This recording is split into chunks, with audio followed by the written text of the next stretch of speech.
Halo, selamat pagi dan salam sejahtera semuanya. Topik yang akan kita bahas kali ini adalah Sistem Manajemen Kesehatan dan Keselamatan Kerja atau yang disingkat dengan Sistem Manajemen K3. Sebelum kita membahas lebih detail terkait Sistem Manajemen K3, ada baiknya kita mengetahui apa sih sistem manajemen itu? Sistem manajemen adalah suatu kerangka proses dan prosedur yang digunakan untuk memastikan apakah perusahaan atau organisasi dapat memenuhi standar dan menjalankan tugasnya untuk mencapai tujuan organisasi. Tujuan dari suatu perusahaan atau organisasi dapat berupa memenuhi persyaratan kualitas pelanggan, mematuhi peraturan, baik peraturan pemerintah, undang-undang, maupun peraturan dari pelanggan, dan mencapai tujuan tanggung jawab terhadap aspek lingkungan hidup. Ada beberapa landasan hukum di Indonesia terkait sistem manajemen K3, seperti yang tercantum berikut ini. Detail ekspektasi sistem manajemen K3 dapat dilihat di Permenaker nomor 5 tahun 96, sedangkan implementasinya dapat dilihat di PP nomor 50 tahun 2012.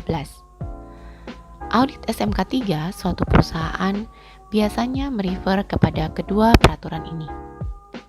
Jika terjadi pelanggaran terhadap undang-undang ini, dapat dikenakan ancaman pidana kurungan dan denda.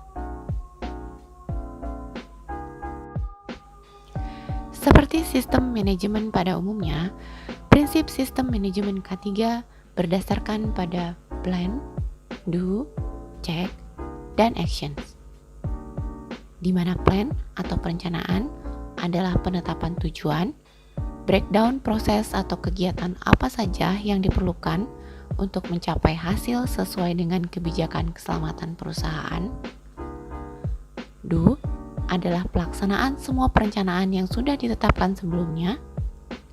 Check merupakan aktivitas monitoring dan pengukuran kinerja atas hasil usaha seluruh kegiatan. Sedangkan act adalah tindak lanjut yang dibutuhkan untuk meningkatkan kinerja sistem secara keseluruhan. Sistem manajemen K3 menurut PP 50 tahun 2012 berisi penetapan kebijakan, pembuatan program kerja, pelaksanaan, pemantauan, dan evaluasi kinerja. Selain mengacu pada peraturan pemerintah Indonesia, sistem manajemen K3 suatu perusahaan dapat dibuat berdasarkan standar internasional seperti ISO 45001 tahun 2018 atau OSAS 18001 tahun 2007. Konsep sistem manajemen yang disampaikan dalam ISO 45001 mengacu pada standar ISO lainnya seperti ISO 9001 atau ISO 14001.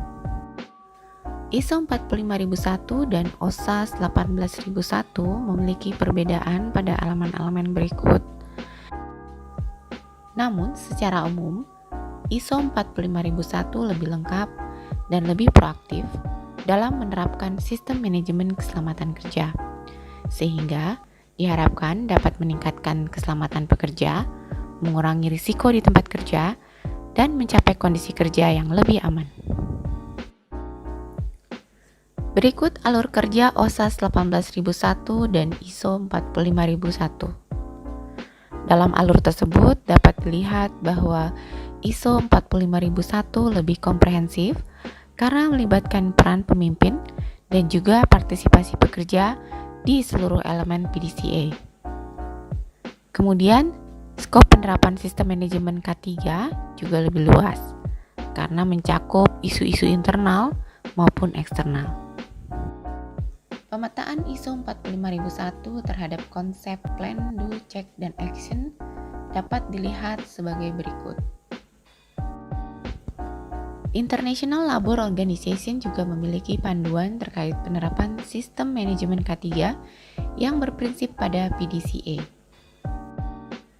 Beberapa industri membuat sendiri sistem manajemen K3 sesuai dengan karakter atau ciri khas perusahaan tersebut.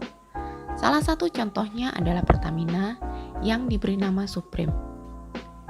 Supreme Pertamina memiliki konsep risk-based, yaitu mengutamakan proses kerja dan membentuk budaya safety yang kuat. Kunci sukses dalam penerapan Supreme adalah mindset, kompetensi, dan sistem manajemen yang kuat. Terdapat 8 proses Supreme yang juga berprinsip pada PDCA, di mana dalam masing-masing proses tersebut terdapat tujuan dan ekspektasi yang diminta di setiap kegiatan kerja.